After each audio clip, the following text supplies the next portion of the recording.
Vous écoutez Radio Ma'arif. Le podcast Icône.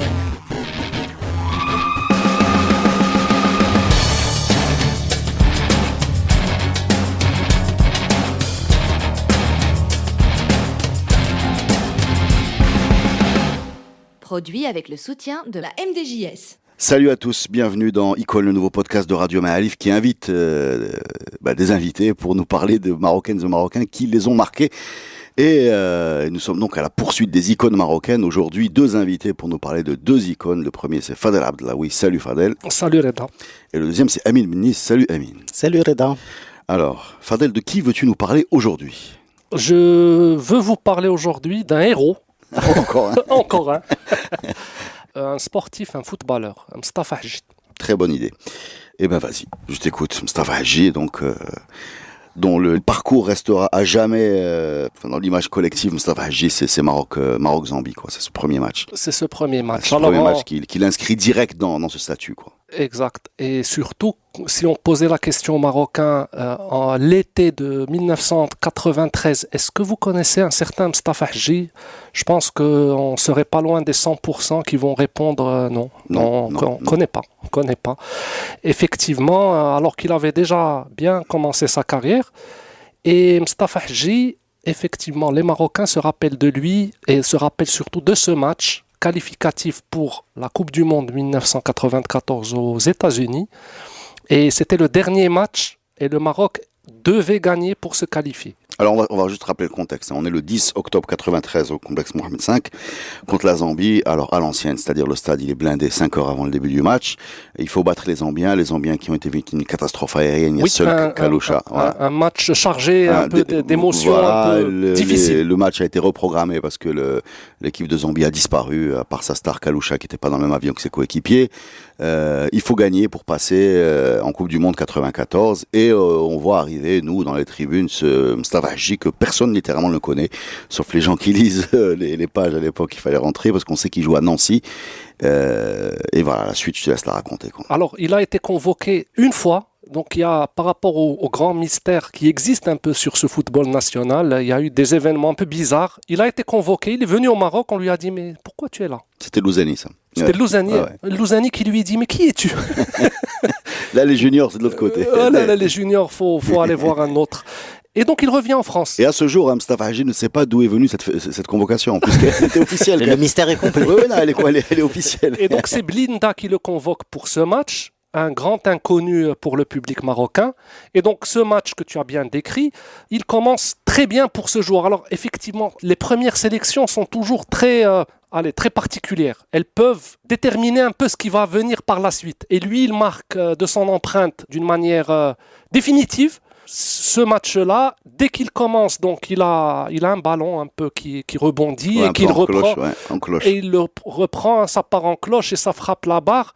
Et là, le public dit OK, bon, on accepte. Non, mais justement, par rapport au public, Mustapha Hadji raconte que c'est la première fois qu'il a entendu ce son du public. Il joue à Nancy, il y avait 5-10 000 personnes dans les tribunes. Là, il se retrouve au stade d'honneur. Et le son, enfin, il raconte encore aujourd'hui, que ce son-là l'a marqué. C'est-à-dire la grande foule, il connaissait pas ça, quoi. Alors, avant de continuer ce match, on va faire un petit rappel un peu de qui est Mustapha Hadji. Il est né en 71 à Ifrane, mais pas le Ifrane, le Ifrane du Sud, de la province de Glmim. Il a donc aujourd'hui 48 ans et son parcours professionnel commence à Nancy, plus précisément l'AS Nancy-Lorraine, en 91. Donc, il était déjà pro dans une équipe avant de jouer avec le Maroc. C'est comme ça qu'il est repéré d'ailleurs. Et donc, après, il a fait une carrière Sporting Lisbonne, La Corogne, Coventry, Aston Villa, l'Espagnol de Barcelone. Après, il a fait le Khalij. Il est revenu en Allemagne dans une équipe de division inférieure et il a fini sa carrière au Luxembourg, dans une petite équipe du championnat du Luxembourg. C'est bien de parler des clubs, mais Mustapha Hadji, pour moi, c'est un joueur de l'équipe nationale. C'est-à-dire qu'il a pu être décevant en club. Son parcours le prouve, vu que c'est pas vraiment... Enfin, il n'a pas eu à part à Nancy, où il a quand même eu... Voilà, ses débuts. Mais on l'attendait de le voir titulaire plus souvent, important peut-être plus souvent. Dans des équipes plus importantes. Par contre, en équipe du Maroc, il a toujours été bon. Et sa carrière en équipe du Maroc donc, commence pendant ce match. Première mi-temps 0-0. deuxième mi-temps, au début de je ne me rappelle pas à quelle minute, centre de Hadreoui pour le Grissi qui qualifie le Maroc pour la Coupe du Monde 94. Donc, inconnu du public, il se retrouve 6 mois plus tard dans une Coupe du Monde pour l'équipe nationale du Maroc.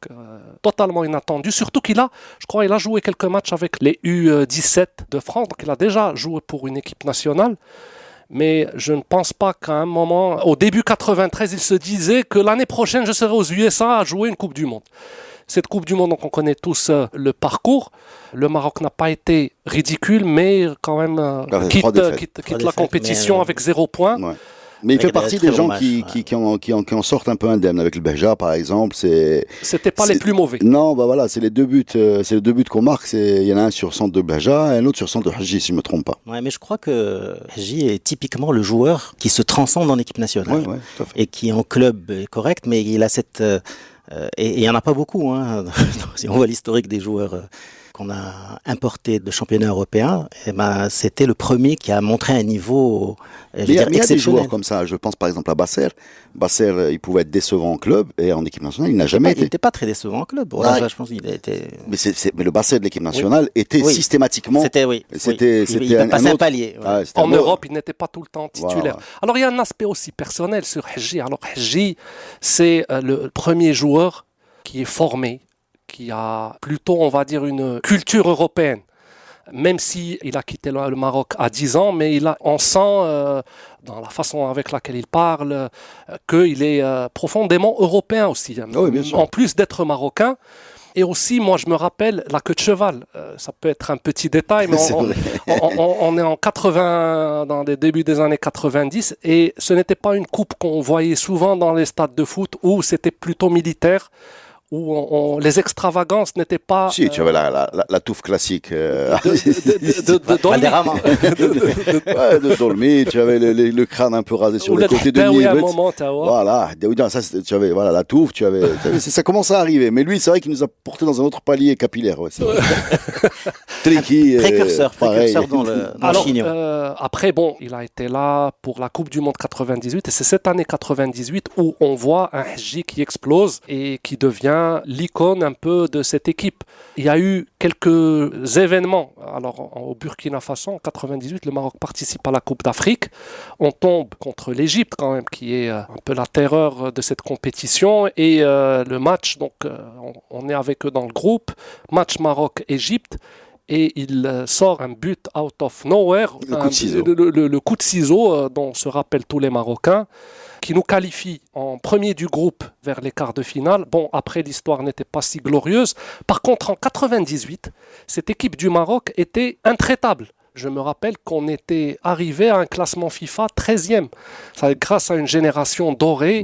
On a les chiffres, 9 victoires et 3 nuls en 12 matchs. Dans cette génération 98. C'est la plus grosse série sans défaite de l'équipe nationale. Et qui nous a propulsés dans le top 10 du classement FIFA. Il y a la Coupe du Monde qui arrive, et là, premier match, donc on est dans le même groupe que Norvège, Écosse et Brésil. Premier match, il marque un but extraordinaire, un petit crochet sur une longue passe de Tahar El-Khlej. Et là, peut-être que la notoriété qu'il avait acquis au Maroc devient une notoriété un peu plus mondiale. Et ça se verra après, comme les clubs que j'ai cités. Après, il a fait plusieurs clubs un peu partout en Europe.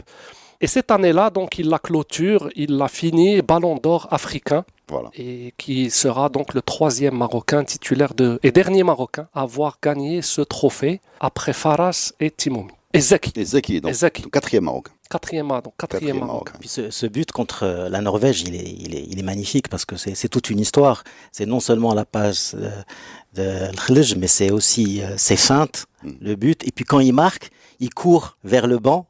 On essaye de l'attraper, impossible, il court vers le banc pour aller remercier. Mais c'est vrai que cette Coupe du Monde 98, même les célébrations sont extraordinaires. La célébration de Basel contre l'Écosse avec les bras écartés. De Camacho aussi. De Camacho, voilà. Juste, tu as parlé de la CAN 98. C'est incroyable cette histoire de la CAN 98 parce que la CAN 98, l'Égypte y participe parce que le Maroc joue le jeu de la qualification jusqu'au bout. Le Maroc est qualifié pour le dernier match et contre le Sénégal pourrait très bien aligner une équipe B et en profiter pour éliminer l'Égypte qu'ils avaient battu dans les poules. Et non, ils vont battre le Sénégal, ce qui permet à l'Égypte de se qualifier. Et dans les poules, ils rebattent l'Égypte, qui du coup se retrouve contre un adversaire beaucoup plus gérable que nous, qui avons perdu contre les Sud-Africains. Et donc, si tu veux faire un podcast sur Hadji, tu vas en Égypte. Parce qu'en 2001, on bat l'Égypte 1-0 à Rabat sur un but extraordinaire de Hadji, un tir comme ça à mi-distance. Et autant Hadji est une icône pour les Marocains, il est également pour les Égyptiens qui, Hadji donc à l'égyptienne, ont vraiment un souvenir très très marquant de ce but de 2001, de ce coup de ciseau de 98, de cette équipe de 98 qui les domine. Il y a quelque chose avec l'Égypte, c'était le moment où il y avait une énorme équipe en face avec les Hussam Hassan, Brahim Hassan et compagnie, équipe finalement a beaucoup souffert de Hadji. Aujourd'hui, Hadji est adjoint du coach en équipe nationale A. Il est depuis Hervé Renard, donc même avant, je crois, Hervé Renard. Il était adjoint de Zaki, puis de Hervé Renard, puis de Wahid Halilodzic. Ouais, il y a beaucoup de polémiques sur son rôle dans l'équipe nationale, par contre. Ouais. C'est pas la meilleure. Il y a une légende qui dit qu'il a un joker pour rester adjoint de cette équipe nationale. Mais, c'est un poste à vie. Peut-être c'est un poste à vie. Mais revenons à Hadji, le joueur. Moi, j'ai eu l'occasion de faire une interview avec Hadji sur ce fameux match de 93 et il raconte quand il est arrivé, il n'a pas été accueilli avec les bras ouverts. Voilà, il a bien senti que c'était un peu une pièce rapportée. Il parle pas à Delija Hadji à l'époque. À l'époque, il a grandi, il raconte dans une ambiance très patriotique à Nancy où ils n'avaient pas le droit de parler français. Ils parlaient Shilha. Et donc il arrive, il est francophone, berbérophone, il n'est pas delijophone.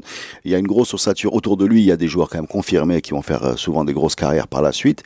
Et il y a Abrahami qui vient le voir. Et oui, il est annoncé titulaire la veille du match parce que Mjid Bouiboud s'est blessé, qui était normalement titulaire. Ça fait pas très plaisir aux autres joueurs du groupe qui ont quand même l'habitude d'avoir leurs petits réflexes.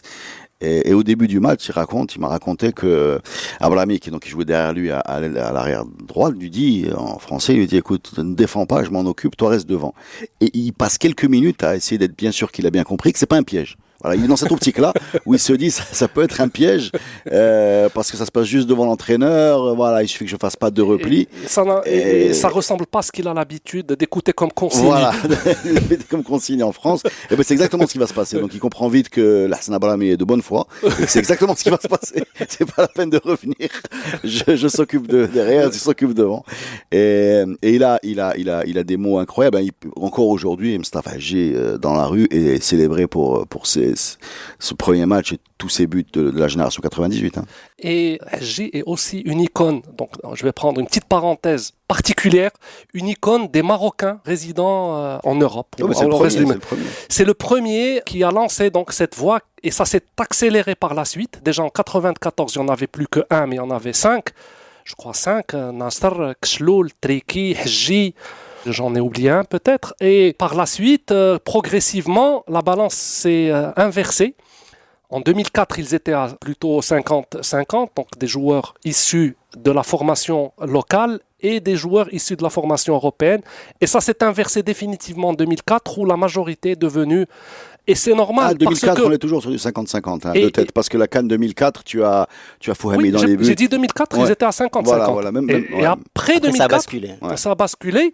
Et c'est normal un peu. Parce qu'il y avait une génération qui a émigré dans les années 60 et ce sont leurs enfants. Et aujourd'hui, leurs petits-enfants, qui sont marocains, mais qui ont eu le temps de se former, de jouer au football, de côtoyer les plus grands clubs, etc. Et ce sont devenus des candidats assez forts pour être en équipe A parce qu'il y a une formation, etc. Personne n'a eu le statut de Hadji. Hein. Dans tous les gens qui ont suivi cette voie du retour au pays pour jouer avec l'équipe nationale, Hadji a vraiment gardé une place à part dans le cœur des Marocains. J'ai une explication. Je l'ai rencontré 2 fois. Ouais.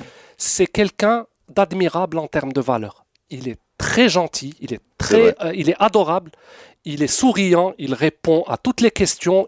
N'importe qui l'aborde, il ne va pas faire la star ou le snob. Il signe les autographes. Tu es en train de dire que les autres ne sont pas admirables en termes de... Non, mais moi, je parle de lui, je ne sais pas pour les autres. Non, il y a quelque chose d'émouvant. Je trouvais quelque chose d'émouvant dans cette période 94, d'en voir les Marocains retrouver un enfant qui a grandi ailleurs. Voilà, il y avait ce côté un peu affectif, parce que les Marocains sont des affectifs quand même dans le foot. Il y avait ce côté un peu émouvant de voir un membre de la famille qu'on avait perdu de vue. qui revient, ça va devenir une dynastie parce que Youssef, son frère, va également porter les couleurs d'équipe du Maroc. Mais je crois qu'avec le recul, c'est vraiment un statut à part, Mostafa Hadji, parce que il a été décisif très souvent. Ce fameux but du retourné, ce but contre l'Égypte en 2001, ce but contre la Norvège où il débloque le compteur, le Maroc va quand même marquer 5 buts dans cette Coupe du Monde. Il a vraiment marqué dans les moments clés, quoi. Mais Reda, je pense que c'est plus simple que ça. Il a fait des matchs extraordinaires et le public le lui a bien rendu, tout simplement. C'est ce qui est parfois. Oui, mais il y avait en plus de ça, parce qu'évidemment il y avait des super joueurs dans cette équipe, il y avait du Basset, Nibet, etc. Mais avec lui, il y avait le côté surprise. Ouais. C'est-à-dire, waouh, c'est qui lui? Venu de nulle part. Venu de nulle part. Voilà. C'est-à-dire que quand tu allumais la télé et que tu avais une attaque avec Camacho, on savait ce que c'était Camacho, on connaissait Bassel, bon, on se comptait sur eux pour marquer des buts. Voilà, bon, ça c'est les générations 98, mais en 94, et là, bim, on voit arriver ce bonhomme surgit de nulle part. Il a un sourire magnifique aussi, parce qu'il était complètement euphorique devant le stade. Il finit ce match à donner ses shorts, ses chaussettes, ses chaussures, etc. Et il raconte dans l'interview qu'il a été obligé de lui prêter, quelque chose pour qu'il puisse faire les interviews. Voilà. Est-ce que vous avez quelque chose à rajouter sur ce sujet? Non. Voilà, icône, pas icône. Ouais, non. Voilà, on valide le statut d'icône. Hein. Validé. Validé totalement. Validé. Merci Fadel.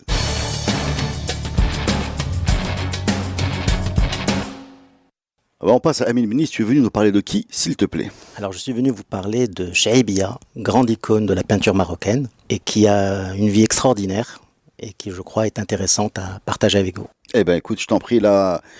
Vraiment, on compte sur toi parce que ma culture générale en termes de peinture est très faible. Je ne sais pas où est-ce que Fadel se situe dans ce monde, très loin, très près. Honnêtement, je ne connais de Chehaibiya que elle est numéro 1 Maroc des artistes peintres féminins. Non, mais c'est vrai déjà, elle est numéro 1 Maroc des artistes peintres féminins. Bon, en notoriété, mais elle fait partie des plus grands peintres marocains de l'histoire de la peinture. Déjà, c'est un nom qu'on connaît. C'est un nom que tous les Marocains connaissent. Ouais. Donc, elle, ce qui est extraordinaire, c'est d'abord comment elle arrive à la peinture. Parce que absolument rien ne l'a prédestinée à peindre. C'est une femme qui est née à Ch'touka, dans la région d'El Jadida, en 1929, et qui a la particularité de s'être mariée très tôt, à l'âge de 13 ans. À l'âge de 13 ans, et elle a été veuve à l'âge de 15 ans, en ayant un enfant qui est Hussein Talal, lui aussi que tout le monde connaît, qui est un grand peintre aussi. Et donc, elle vit dans la campagne, totalement analphabète, elle restera analphabète toute sa vie. Et puis, elle va en ville, pour vivre, elle fait des ménages, donc c'est une vie assez dure. Voilà, jusque-là, il n'y a pas de peinture, il n'y a rien dans... Non seulement il n'y a pas de peinture, mais on est loin de la culture. On est très loin de la culture et loin de la peinture. Et donc, ce qui se passe, c'est que son fils, entre-temps, s'intéresse, lui, à la peinture. D'accord ? Il fait des études de peinture et puis il commence à être artiste. Donc ça dure quelques années. Et Chehaibiya, vers l'âge de 30 ans, fait un rêve, où une voix vient lui dire... Prends un pinceau, prends de l'étoile, prends de la peinture et commence à peindre. Et le lendemain, son fils lui achète de la peinture, des pinceaux, et elle s'est mise à peindre. Et c'est ça qui est extraordinaire dans cette histoire-là, c'est que sa production artistique a commencé comme ça de manière totalement spontanée. Et c'est pour ça d'ailleurs... Elle a commencé tard et spontanée. Donc vers 33 ans ou 34 ans, elle commence à peindre. Et sans avoir un prérequis, c'est-à-dire une culture de la peinture. Aucune culture de la peinture. Ou observer les tableaux des maîtres. Absolument. Et c'est pour ça qu'on appelle son art brut. C'est que ce qu'elle produit, il n'y a absolument aucun filtre culturel ou référence à la peinture. C'est quelque chose qui sort totalement de ses tripes et qu'elle a présenté au public. Alors elle peint quoi, Chehaibiya ? Alors, je te disais, sa peinture, c'est de l'art brut. Elle peint des figures, des formes, donc c'est figuratif, mais c'est totalement spontané. Ce qui marque dans sa peinture, c'est les couleurs qu'elle utilise, qui sont absolument extraordinaires, flamboyantes. Du rouge, du vert, du jaune. Et puis c'est beaucoup de couleurs primaires. Ce qui est extraordinaire, c'est cette capacité à mélanger ces couleurs, à les faire vivre ensemble. Et quand vous voyez un tableau de Chehaibiya, vous voyez des couleurs qui éclatent, comme ça. Et ça, c'est absolument extraordinaire. Et il n'y a absolument rien dans la peinture marocaine, ou dans la peinture même mondiale, je dirais, qui ressemble à ce travail.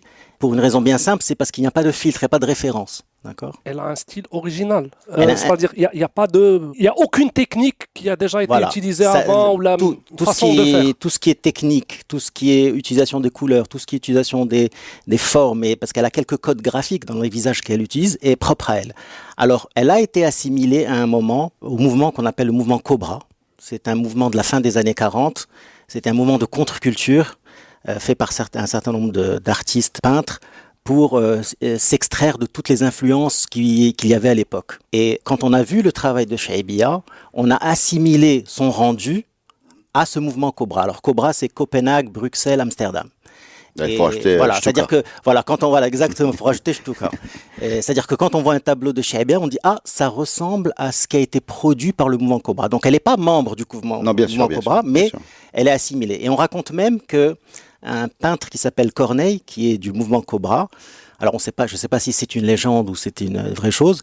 En voyant les tableaux de Chehaibiya, il s'est agenouillé et il a trouvé ça absolument extraordinaire. Elle a eu une reconnaissance assez rapide en fait finalement, ou ça a duré. Pas du tout. Chehaibiya a été rejeté. A été rejeté au Maroc. C'est-à-dire que sa peinture n'était pas du tout académique. On disait ça, c'est des dessins d'enfants. Oui, le côté naïf. Voilà. Alors attention, je parlerai du côté naïf après parce que ça, c'était une anecdote intéressante par rapport à ça. Elle a été rejetée par, disons, le milieu culturel local marocain. On disait que c'était pas de la peinture, que c'était pas quelque chose de vraiment abouti, ça ne ressemblait à rien. Elle a été moquée. Oui, elle a été moquée. Mais elle a été où? C'est-à-dire au Maroc. Au Maroc, mais est-ce qu'elle a commencé à exposer? C'est-à-dire quand les premiers qui ont vu ses travaux au Maroc exposés ont dénigré son travail. Mais c'est pas de la peinture. Mais bien sûr. Mais bon, de toute façon, c'est un domaine où il y a beaucoup de gens qui aiment dénigrer parce qu'ils souvent ils comprennent pas. Et évidemment, moi, je me rappelle quand j'étais jeune, c'était gribouillage, quoi. Voilà, c'était gribouillage. Et puis, il faut savoir qu'à l'époque, la peinture au Maroc, c'est une peinture classique, c'est des paysages, c'est de la peinture orientaliste. Donc, une peinture comme ça aussi moderne, qui n'est pas du tout académique. Alors, d'où va venir la reconnaissance? Alors, la reconnaissance va venir beaucoup plus tard. Donc, ce qui s'est passé, c'est que son fils, Hossein Talal, avait invité un critique d'art chez lui, à la maison, pour voir ses travaux. Et sa mère en a profité pour montrer c'est les siens. D'accord. Et il est tombé complètement amoureux de ce travail. Il a dit, il faut absolument montrer ce travail à l'étranger. Et là, Pierre Gaudibert l'a aidé à organiser des expositions à l'étranger. Et c'est là où elle a exposé à Paris, elle a exposé à Genève, à Francfort. Pas son fils. C'est dur. Mais bon, Talal a fait une superbe carrière après, donc il s'est mis un peu en retrait. Donc c'est Pierre Gaudibert, c'est bien ça. C'est ça, Pierre Gaudibert. Et c'est lui qui l'a fait sortir son art. Il l'a fait sortir du. Et là, quand elle voyage, ça impressionne tout de suite. Voilà, ça impressionne tout de suite. Elle a été exposée en même temps que des Picasso, donc elle a exposé à Beverly Hills, elle a exposé un peu partout dans le monde. Son travail a été reconnu à l'étranger très vite. Et c'est là que petit à petit, au Maroc, on commence à dire... quand tu as la validation de l'étranger. Voilà, il y a eu la validation de l'étranger. Ça tue bon, tu donc, c'est le sport. Voilà, elle a commencé à être prise au sérieux ici. Voilà, prise au sérieux. Petit à petit, mais ce qui est extraordinaire, c'est que malgré les critiques qu'elle avait reçues ici, elle a continué, elle n'a pas été démontée. On parlera peut-être de la personnalité de Chehaibiya tout à l'heure. Mais justement, on peut en parler tout de suite, parce qu'elle avait la particularité aussi de participer à des émissions de télé. Oui. Moi, c'est ce qui l'a rendue une icône très populaire au Maroc. Exactement. Quand vous allez dans la rue au Maroc, vous parlez très forte. Voilà, vous dites Chehaibiya, tout le monde sait que c'était une peintre. Voilà. Donc, elle a donné ses lettres de noblesse à la peinture ici au Maroc, en termes de popularité. Elle a sorti, si tu veux, la peinture de cet élitisme un peu qui peut être associé à la peinture, puisque Chehaibiya passait à la télé dans les soirées du samedi, et donc elle avait une sorte de lien avec le public, et surtout que sa personnalité est extraordinaire. C'est quelqu'un qui avait une personnalité très forte, un caractère bien trempé. Elle était très consciente d'être une artiste. Malgré le fait que ce don, elle dit que c'est un don qui vient de Dieu et qui me l'a donné, et moi je peins et je suis une artiste. Je suis une artiste, j'en suis consciente, et elle assumait très bien ce rôle-là, et il fallait pas venir la titiller sur ça. Alors parle-nous du côté naïf là, puisque utiliser le mot un peu peut-être. Voilà. Alors beaucoup de gens par erreur disent que l'art de Chehaibiya est un art naïf. Non, son travail n'est pas naïf. Le naïf, c'est une peinture, oui, qui peut être d'inspiration populaire et avec des visions enfantines des choses, mais c'est une peinture préméditée. C'est pas une peinture spontanée. On va peindre un village, on va peindre des petits personnages, peut-être de manière enfantine, mais avec des couleurs assez criardes, etc. Mais c'est un acte beaucoup plus prémédité, beaucoup plus réfléchi. Or, donc ça n'a rien à voir avec la démarche de Chaibia qui est totalement spontanée et brute. Et d'ailleurs, il y a une anecdote, je ne sais pas si je peux la raconter ici. Il y a un journaliste. Sur l'intégralité des décideurs. Il y a un journaliste qui s'est approché d'elle et qui lui a dit: vous faites de l'art naïf. Et elle a compris naïf, côté le mot péjoratif français, tu es naïf. Il lui a dit naïf yemok, comme ça, pour vous dire le genre de personnage que c'est. D'accord. Elle a pris comme ça. Donc, et question vraiment basique, excuse-moi, est-ce qu'elle a vendu, est-ce qu'elle a gagné sa vie correctement avec son art? Est-ce qu'elle a pu en bénéficier de son vivant? Oui, bien sûr. Quand il y a eu la reconnaissance mondiale, puis la reconnaissance au Maroc, elle a pu de son vivant. Bien sûr, ça n'atteignait pas les cotes qu'il y a aujourd'hui, parce qu'aujourd'hui, la cote a été multipliée par 10 ou 20 sur les tableaux de Chaibia qui sont extrêmement cotés. Mais elle a pu... côté, on est dans quoi? On est dans le million de dirhams, le million de... Oui, ça peut atteindre, une grande toile peut dépasser 1 million de dirhams, oui aujourd'hui. Mais donc voilà, c'est après son décès, la cote s'est envolée, mais elle a pu bénéficier quand même de son vivant d'une cote intéressante et en plus c'était une femme, parce qu'il n'y avait pas beaucoup de femmes à l'époque qui exerçaient ce métier-là. Non mais on imagine, enfin moi ce qui m'impressionne dans ce que tu me racontes, sincèrement, je suis pas très connaisseur en peinture, ce qui est impressionnant déjà, c'est qu'elle a réussi à imposer son style, c'est-à-dire que moi, tu vois à peu près, à moins que des gens fassent comme elle, mais tu vois à peu près ce qu'est un tableau de Chaibia, qu'elle ait réussi à s'extraire d'un milieu rural, populaire, et aller dans un monde aussi élitiste que celui de la peinture. Mère à 15 ans aussi. Mère à 15 ans, mariée à 13. Je veux dire, et se faire reconnaître et de son vivant, parce que ça fait encore plus plaisir, parce qu'on n'en peut plus des histoires d'artistes maudits qui sont réhabilités. Alors elle, c'est le contraire de l'artiste maudit. Elle est positive, elle est joyeuse. Donc ça fait très plaisir. On est Fadel. J'ai écouté Amine et c'est beau, c'est une belle histoire. Est-ce que tu as tout dit?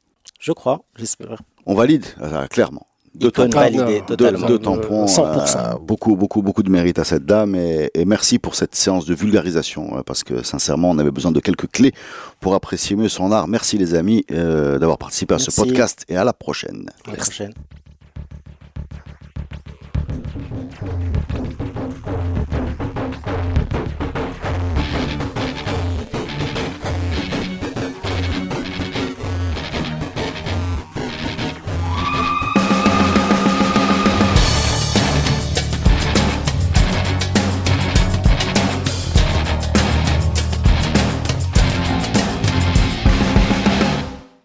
Produit avec le soutien de la MDJS.